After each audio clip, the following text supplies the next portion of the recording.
광고 드린 것처럼 대림절 기간은 성탄절 전 4주간의 기간으로서 주 4세기까지는 예수님의 초림에 대한 축하와 감사로 드렸는데요.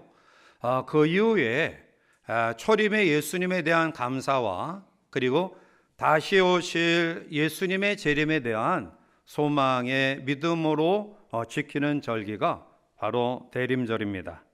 특별히 이 대림절 세 번째 주일을 맞이하면서 본문 누가복음 4장의 말씀과 또 사도 바울의 권면을 통해 크리스마스를 기다리는 우리들에게 어떠한 믿음으로 우리가 대림절을 지내야 되는지, 또한 성탄절을 기다려야 되는지를 말씀 속에 생각해보며 또 은혜를 나누고자 합니다. 자, 오늘 같이 읽은 본문 누가복음 4장의 말씀은 예수님의 공생의 초기에 자기가 성장한 나사렛 회당에서 예배 가운데에 성경 봉독을 맡아 성경을 낭독한 말씀을 우리에게 보여주고 있는데요. 이때 예수님이 택해서 읽은 성경 말씀이 구약 이사야 선지자의 예언의 말씀입니다. 이사야 61장 1절과 2절을 보면 주 여호와의 영이 내게 내리셨으니 이는 여호와께서 내게 기름을 부으사 가난한 자에게 아름다운 소식을 전하게 하려 하심이라. 나를 보내사 마음이 상한 자를 고치며 포로된 자에게 자유를, 갇힌 자에게 노임을 선포하며 여호와의 은혜와 우리 하나님의 보복의 날을 선포하여 모든 슬픈 자를 위로하되 라는 말씀입니다. 즉 예수님 자신이 옛날 구약 이사야 선지자가 예언한 그 예언을 성취하러 왔다. 자기 자신의 성육신의 사건이 바로 그 말씀의 성취임을 몸소 보여주신 말씀입니다. 오늘 19절에 보면 주의 은혜를 전파하게 하려 하심이라 하였더라 라고 말씀하죠. 즉 이 하나님의 약속의 성취가 뭐냐? 그것은 은혜의 해를 선포하는 것이다 라는 겁니다.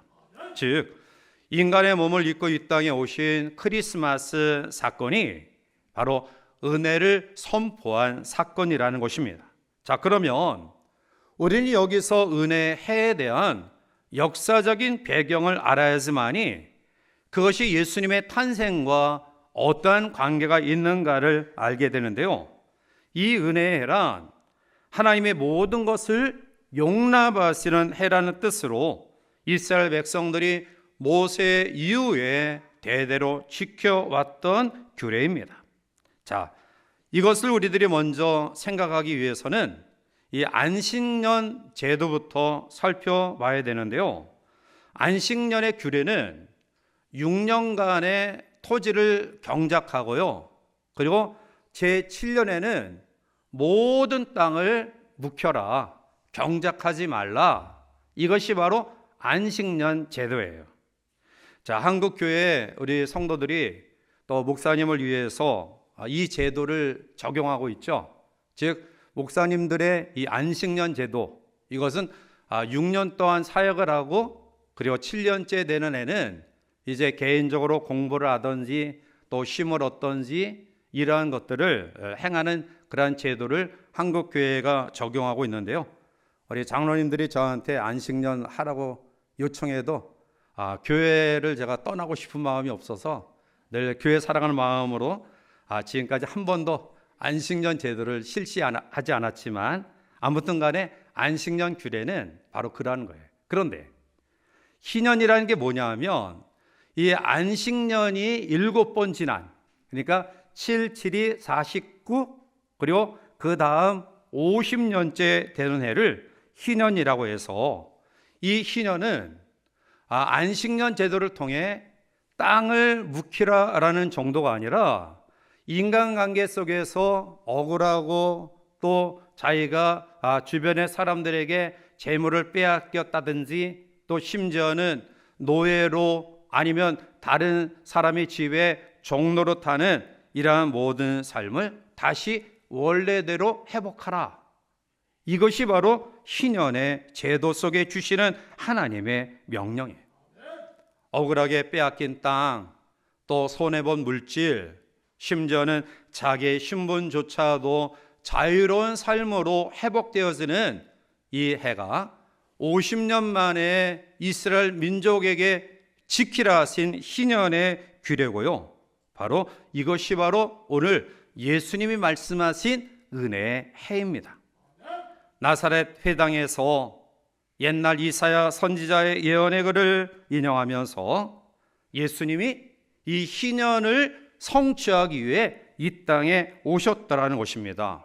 즉 인간의 억울함, 죄악의 요소들, 또 안타까운 이러한 모든 것들을 바로 회복시키기 위해 예수님이 이 땅에 오셨다라는 것이죠.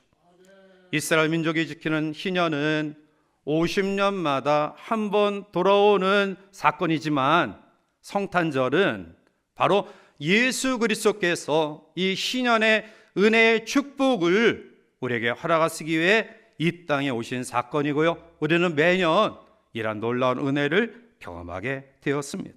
그렇습니다. 오늘 예수님은 이 말씀의 성취를 위해 오셨다라고 선포하시고요. 그리고 공생의 기간 동안에 각종 질병 걸린 사람들을 고쳐주시고요. 귀신과 또한 여러 가지 악령에 시달린 자들을 해방시켜 주시고요. 그리고 더 나아가 죽은 자를 다시 살아나게 하심으로 이 놀라운 성취를 반증해 주셨습니다. 그렇습니다. 이 희년의 선포, 즉 은혜의 도래, 이것이 바로 예수님이 이 땅에 오신 성탄절의 사건입니다. 이 은혜에는 예수 그리스도 안에 언제나 우리 가운데 가까이 왔다라는 거죠. 그러면 크리스마스를 앞두고 우리가 대림절 기간 속에 어떠한 믿음으로 대림절 기간을 지내야 될까요? 우리는 어떠한 믿음으로 성탄절을 준비해야 될까요? 특별히 오늘 예수님의 선포하신 이 말씀과 사도 바울의 권면이 들어있는 고린도후서 5장과 6장을 통해 오늘 우리가 어떠한 믿음으로 대림절 기간을 보내며 성탄절을 준비해야 될 것인가를 함께 살펴보며 은혜를 나누고자 합니다.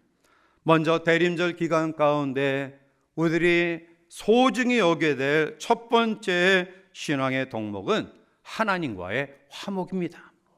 사도 바울은 고린도후서 5장 20절에 그러므로 우리가 그리스도를 대신하여 사신이 되어 하나님이 우리를 통하여 너희를 권면하시는 것 같이 그리스도를 대신하여 간청하노니 너희는 하나님과 화목하라. 아멘. 하나님과 화목하라고 말씀합니다. 원래 우리 인간은 하나님의 형상대로 지음받은 하나님의 존귀한 존재들이었습니다. 파라다이스 에덴에서 하나님과 더불어 논일며 걱정 없이 어려움 없이 슬픔 없이 지냈던 인류가 하나님 앞에 범죄함으로 선악을 알게 하는 나무의 실과를 먹음으로 하나님과 단절되는 아픔을 경험하게 되었습니다. 이사야 59장 2절에 오직 너희 죄악이 너희와 너희 하나님 사이를 갈라 놓았고 너희 죄가 그의 얼굴을 가리워서 너희에게서 듣지 않으시게 함이니라 말씀합니다. 죄로 말미암아 하나님과의 관계가 단절된 인간은 하나님이 우리에게 주신 평안과 그리고 놀라운 축복과 은혜를 누리지 못하는 존재로 전락되었습니다. 인간답게 살 수 있는 능력도 진정한 기쁨도 만족함을 누릴 수 있는 축복도 우리 모든 인류는 잃어버리게 되었고요. 이러한 인류를 그대로 내버려 두지 아니하시고 다시금 하나님과의 관계를 이어주기 위해 하나님이신 예수님이 인간의 몸을 입고 이 땅에 오신 성탄의 사건이 바로 오늘 우리에게 주시는 그러한 놀라운 은혜. 그렇습니다. 성탄의 사건은 단절된 하나님과 우리의 관계를 이어주는 놀라운 축복이에요. 인간의 본질은 하나님과 원수된 모습을 가지게 되었죠. 에베소서 2장 3절에 전에는 우리도 다 그 가운데서 우리 육체의 욕심을 따라 지내며 육체와 마음에 원하는 것을 하여 다른 일과 같이 본질상 진노의 자녀이었더니 라고 말씀. 진노의 자녀인 우리는 우리가 경험하는 불행을 또 실패를 그리고 여러 가지 영혼신의 질병을 통해 고통을 경험하게 되죠. 이것은 하나님과의 관계가 단절된 인류의 모습입니다. 따라서 우리는 다시금 하나님 앞에 복된 삶을 살기 위해서는 하나님과 화목되어져야 돼요. 욥기 22장 21절 22절에 너는 하나님과 화목하고 평안하라 그리하면 복이 내게 임하리라 청하건대 너는 하나님의 입에서 교훈을 받고 하나님의 말씀을 내 마음에 두라 라고 말씀해. 하나님의 입에서 나오는 교훈을 받아야 됩니다. 하나님의 말씀을 우리 마음 가운데 품어야 됩니다. 즉 하나님과의 관계, 단절된 관계가 말씀 속에 다시 회복되어질 때 하나님께서 우리에게 주시는 평안, 놀라운 축복을 누리게 됨을 이야기하고 있습니다. 고린도 교회는 많은 문제들이 있었습니다. 오늘 우리 역시 여러 가지 문제들을 가지고 살아가고 있습니다. 물질의 문제, 건강의 문제, 또한 관계 속에서 아파하고 힘들어하는 여러 가지 문제와 위기를 우리들이 경험하고 있는데요. 그런데 우리는 문제가 무엇인가를 알아요. 부부지간에, 부모와 자녀간에, 또한 친족간에, 그리고 교우지간에 주변의 사람들과의 관계가 어떠한 문제 때문에 발생되어졌다. 이것은 아는데요. 그런데 문제는 알지만 그러나 복잡하고 여러 가지 어려운 현실의 문제 속에 속수무책으로 오리무중으로 빠지는 경우가 많이 있다라는 거예요. 여러분, 일할 때 우리가 이런 문제를 해결하고요, 이런 위기를 극복할 수 있는 비결이 뭘까요? 물질적인 문제, 관계의 문제, 건강의 문제, 이런 여러 가지 문제들이 있지만 성경은 우리에게 이러한 것들을 해결할 수 있는 가장 본질적인 그러한 답은 하나님과의 화목이다. 하나님과의 관계 회복이라는 거예요. 하나님과의 관계가 단절된 죄의 요소를 우리가 하나님 앞에 회개하고 그 문제를 해결되어질 때 하나님과 화목하게 되고요, 그리고 더 나아가 평안을 누리게 되고요, 그리고 놀라운 축복을 누리게 되어짐을 말씀하고 있습니다. 자, 그런데 하나님과 화목하라, 이 말씀을 우리가 들으면 우리가 뭔가 해서 하나님과 화목해야 된다라는 마음을 가지는데요, 그렇지 않습니다. 헬라 성경에 보면 하나님과 화목하라라는 이 구절이 수동태로 되어 있어요. 다시 말하면 화목은 이미 이루어졌어요. 예수 그리스도 안에 이미 이루어졌습니다. 즉, 이 말씀은 하나님과 화목할 수 있는 그런 비결은 이미 이뤄놓은 예수 그리스도의 십자가 은혜 앞으로 나오라라는 거예요. 우리의 교만한 마음, 우리의 잘못된 편협된 생각, 이러한 것들을 다 내려놓고 은혜의 보좌 앞에 겸손히 나오라는 것입니다. 하나님의 몸된 교회에 나오라는 것입니다. 그리고 주님을 마음속에 영접하라는 것입니다. 그러할 때 바로 하나님과 화목되어지는 축복을 경험할 수 있다라는 말씀입니다. 탕자가 아버지의 품을 떠나는 것이 독립인 것처럼, 성숙한 사람인 것처럼 착각하고 자기에게 돌아올 분깃을 미리 받아 타지로 떠나요. 그 물질로 세상 친구들과 어울립니다. 세상 사람들은 물질이 있을 때, 나에게 뭔가 얻을 것이 있을 때 가까이 하지만 나에게서 모든 것들이 사라질 때는 가차없이 매몰차게 버리고 떠나는 것이 사람의 습성이에요. 탕자가 아버지께로부터 물려받은 이 분깃을 다 탕진했을 때 그는 돼지가 먹는 쥐염 열매를 먹을 수밖에 없는 가장 비참한 존재로 전락합니다. 근데 그때에 그의 마음속에 내가 여기서 주려 죽는구나, 그러나 나의 아버지는 먹을 것이 많이 있다, 내가 아버지 곁으로 가야 되겠다, 아들이 아니라 품꾼의 하나라도 족하니 아버지에게로 돌아가게 됐다. 이런 마음을 가지고 아버지의 집으로 터벅터벅 걸어옵니다. 그런데 여러분, 탕자가 아버지를 보기 전에 먼저 아버지가 상거가 먼데, 즉 거리가 먼데 탕자를 먼저 발견해요. 버선발로 뛰어나와 어긋맞습니다. 그리고 이 아들을 위해 잔치를 베풉니다. 그리고 이야기합니다. 이 아들은 잃었다가 얻은, 죽었다가 다시 얻은 아들이라고 이야기합니다. 아버지는 탕자의 그러한 배신하고 아버지를 떠난 그 마음을 헤아리지 않고요, 오히려 이제나 저제나 탕자가 돌아오기를 바라는 마음을 가지고 있었습니다. 아버지는 준비하고 있었습니다. 아버지는 이 아들을 맞이할 만한 모든 것들을 예비하고 기다리고 있었다라는 거예요. 그렇습니다. 죄로 말미암아 하나님과 단절된 우리 모두는 우리의 주어지는 삶의 고통과 염려, 걱정, 근심, 좌절 이러한 것으로 점철되었는데요. 그런데 하나님과 화목하라, 그리스도 예수의 성취를 통해 이뤄놓으신 이 관계를 은혜의 보좌 앞에 나와라. 예수 그리스도의 십자가를 의지하라. 그 주님을 받아들여라. 그렇게 되어질 때 푸른 초장으로 쉴만한 물가로 인도하시는 놀라운 은혜를 경험하게 될 것입니다. 따라서 오늘 대림절 세 번째 주일, 우리의 마음속에 우리의 모든 죄악과 실수와 허물을 주님 앞에 솔직히 고백하고 회개하며 예수 그리스도의 성취를 받아들이는 우리 모두가 되어 하나님과의 화해를 이루는 우리 모두가 되시기를 주님의 이름으로 축원합니다.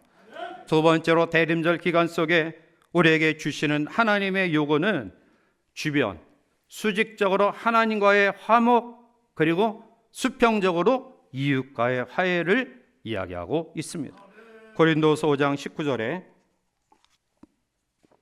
곧 하나님께서 그리스도 안에 계시사 세상을 자기와 화목하게 하시며 그들의 죄를 그들에게 돌리지 아니하시고 화목하게 하는 말씀을 우리에게 부탁하셨느니라. 아멘. 오늘 성경을 보면 세상을 자기와 화목하게 하셨다. 그런데 다른 성경에 보면 이 세상을 어떤 관계 속에서 이웃, 사람을 지칭하고 있어요. 즉 다른 사람과의 화해를 이야기하고 있는 것입니다. 그리고 화목하게 하는 말씀을 우리에게 부탁하셨다. 너희들도 이웃과의 관계 속에서 화목을 도모하라, 화평을 도모하라 라는 말씀이에요. 자, 그러면 우리가 화목하기 위해서는 어떻게 해야 됩니까? 내가 먼저 해야 합니다. 하나님과의 화목은 내가 노력해서 하나님과의 관계가 회복된 게 아닙니다. 하나님이 먼저 하신 것입니다. 하나님이 예수 그리스도를 통해 이루어 주신 것을 우리가 받아들인 것입니다. 이게 화목의 비결이에요. 먼저 해야 합니다. 부부 사이에 평생을 같이 살았는데도요, 여전히 긴장감은 계속되고 있어요. 쓸데없는 얄팍한 자존심, 그 대결은 끊임없이 계속되고 있어요. 어떻게 우리가 이러한 상황 가운데서 화목한 가정을 이룰 수 있을까요? 어떤 분은 부부 싸움하면 몇 날 며칠 말을 안 해요. 각방을 써요. 언제까지 그러려고 하세요? 저도 결혼한 지 지금 41년이 됐는데요. 뭐 저라고 우리 집사람하고 또 의견 분쟁이 뭐 없는 일이 왜 없겠어요. 그런데 중요한 것은 저희들은 뭐 아이들 지금 다 시집 갔지만 아이들이 같이 살 때에도 반드시 우리가 지키는 철칙이 있어요. 그것은 밤 10시면 네 식구가 반드시 모인다. 그리고 제가 좋아하는 차, 뭐죠? 보이차. 보이차 마시면서 함께 하루 있었던 일들 이야기하고 또 어려운 점들을 같이 기도하는 시간을 빼먹지 않았어요. 지금도 우리 집사람하고 저하고 매일 10시 정도 되면은 우리 집사람 졸려가지고 막 넘어지는 거 제가 끌어당겨가지고 차 마시자고 그렇게 지내. 화해. 즉 우리가 화목할 수 있는 가장 귀한 방법은 대화예요. 대화. 경청하는 자세. 지금 내가 마음이 안 맞더라도 좀 들어주는 자세. 부부관계는 논리적으로 잘잘못을 따져서 그것을 가리는 관계가 아니라 감정적으로 받아들이고 이해하는 관계가 부부관계. 내가 미안하다. 내가 좀 생각이 짧았다. 그러면 되는데 끝까지 자존심 내세워서 왜 그래요? 자녀들 관계도 그렇지 않아요? 자녀들, 부모 마음에 맞는 자녀들이 얼마나 많이 있어요. 특히 우리의 신앙의 뜻대로 되어지지 아니하는 자녀들을 보면서 참 왜 저럴까 분노하기도 하고 화가 나기도 해요. 그런데 여러분 다가가셔서 먼저 품어주시기 바랍니다. 그러면 그 관계가 잘 세워져요. 끊임없이 분노하고 화내고 이해하지 아니하는 모습들을 가진 부부지간의 관계, 부모지간의 관계는 잘 이어질 수 없어요. 오늘 성경은 우리에게 대림절 기간, 성탄의 이 기간 속에 바로 이러한 삶을 요구하고 있어요. 오늘 살아가는 성도들 가운데 혹시 우리 주변에 이러한 불편한 관계의 모습을 가진 가족과 지체들이 있다고 한다면 내가 먼저 하나님께 받은 사랑을 기억하고 먼저 손 내미는 대림절 기간, 성탄절이 되시기를 주님의 이름으로 축복합니다. 마지막 세 번째는 나 자신과의 화목이에요. 고린도서 6장 1절에 보면 우리가 하나님과 함께 일하는 자로서 너희를 권하노니 하나님의 은혜를 헛되이 받지 말라. 하나님의 은혜를 헛되이 받지 말라라고 말씀하고요. 2절부터는 헛되이 받지 않는 내용이 무엇인가를 쭉 설명하고 있어요. 어려운 가운데도 은혜로 견딜 줄 아는 사람, 또한 어려운 가운데도 순수한 믿음을 잃지 않는 사람, 고통과 힘듦 가운데서도 항상 기뻐하는 마음을 가진 삶, 이것이 은혜를 헛되이 받지 않는 삶의 내용이에요.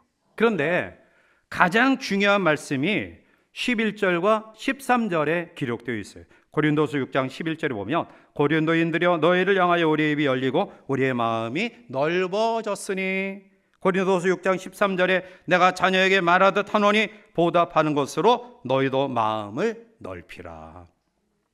은혜를 헛되이 받지 않는 삶의 내용을 마음을 넓히는 것이다 라고 말씀하고 있어요. 여러분, 마음을 넓히라. 성도는 마음이 넓어야 돼요. 예수님이 산상수훈 가운데 제일 첫 번째 하신 축복의 말씀이 심령이 가난한 자는 복이 있다. 심령 가난. 이것은 마음을 깨끗하게 하는 거예요. 우리의 죄와 실수, 허물을 다 고백하고 회개하는 것인데요. 그런데 마음을 깨끗하게 하는 것과 더불어 이 가난한 마음은 마음이 넓고 큰 마음을 가리켜요. 어떻게 우리의 마음이 넓어질 수 있을까요? 은혜를 받으면 넓어져요. 하나님의 은혜를 체험하면 넓어져요. 인간은 두 종류의 생애를 배우게 돼요. 하나는 미워하는 사람을 닮아요.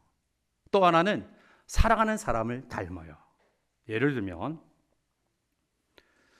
지독한 시어머니의 시집살이 속에 생활했던 며느리는 마음의 다짐이, 내가 며느리를 얻으면 절대로 우리 시어머니 같이 행하지 않을 거다. 그런데 시어머니가 되면 똑같이 돼. 어렸을 때 술 먹고 엄마 개패드 패고 그리고 술 주정뱅이 아버지를 보고 자란 아이는 나는 절대로 마누라 안 패겠다. 사랑하겠다.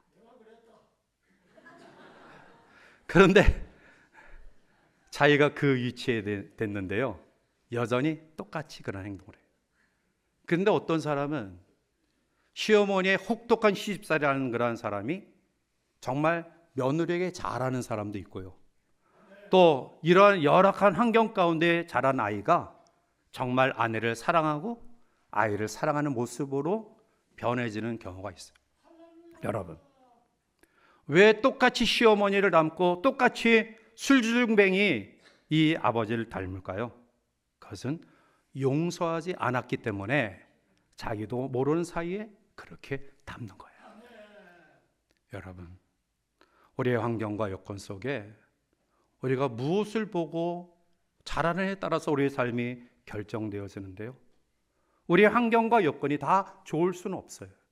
그러나 그 열악한 환경을 반복하지 아니하고 다시 세울 수 있는 비결은 용서의 마음이에요. 시어머니를 향한 용서의 마음, 끊임없이 구타하고 가정적이지 않는 아버지에 대한 용서의 마음을 가질 때 우리는 좋은 시어머니, 좋은 아버지, 좋은 남편으로 살아갈 수 있는 거예요. 여러분들, 우리의 마음을 얼마나 넓혀야 될까요? 그것은 하나님이 나에게 용서하신 것, 하나님이 나를 용서하신 사랑만큼 넓혀지기를 바랍니다. 그러면 나의 편협된 생각, 이런 것들이 우리의 삶에 내보일 때 내가 하나님의 사랑을 감격적으로 받아들이지 못하고 있구나, 자신을 돌아보게 될 거예요. 근시안적인 좁은 소견을 다 버리고요, 우리의 자신의 마음을 넓게 하는 대림절 기간이 되기를 주님의 이름으로 축복합니다. 말씀을 맺습니다. 사도 바울은 우리에게 이렇게 권면하고 있어요. 고린도서 6장 2절에 이르시되 내가 은혜 베풀 때 너에게 듣고 구원의 날에 너를 도왔다 하셨으니 보라 지금은 은혜 받을 만한 때요, 보라 지금은 구원의 날이로다. 우리의 죄를 회복하고 각양 좋은 은혜와 축복을 경험할 수 있는 하나님과의 화목의 때가 내일, 내년이 아니라는 거예요. 지금이라는 겁니다. 불편한 관계 속에 아파하며 힘들어하던 우리의 지체들의 관계의 회복이 내년이 아니라는 겁니다. 내일이 아니라는 겁니다. 지금이라는 겁니다. 오늘이라는 겁니다. 편협된 우리의 생각 속에 왜곡하고 비난하고 비아냥거리고 조롱하고 했던 우리의 마음을 넓히는 시간이 내년이 아니라 내일이 아니라 오늘, 지금이라는 말씀입니다. 크리스마스는 올해도 우리 가운데 다가오고 있고요. 그리고 2025년 크리스마스는 다시는 우리의 생에 오지 않을 것입니다. 마찬가지로 이 은혜의 계절에 우리가 어떠한 믿음으로 대림절 기간을 지내야 될까요? 우리가 어떠한 마음으로 성탄절을 맞이해야 될까요? 우리의 지난 삶을 돌이켜보면서 하나님 앞에 회개하고요, 우리의 마음을 좀 겸손히 주님의 말씀에 젖어드는 믿음을 통한 하나님과의 화목, 내가 하나님께 그 놀라운 사랑과 용서를 받았듯이 내가 먼저 사랑하고 용서하는 그러한 믿음을 통한 이웃과의 관계 회복, 그리고 속 좁은 밴댕이 소가지 같은 마음 다 버리고요, 주님의 넓은 마음을 우리들이 가져서 나 자신이 하나님 앞에 존귀한 자로 세워지는 아름다운 믿음의 결단이 대림절 기간 가운데 우리들이 지남으로 메리 크리스마스, 정말 기쁜 성탄의 은혜가 우리 가운데 넘쳐남을 경험하시기를 주님의 이름으로 간절히 축원해 드립니다.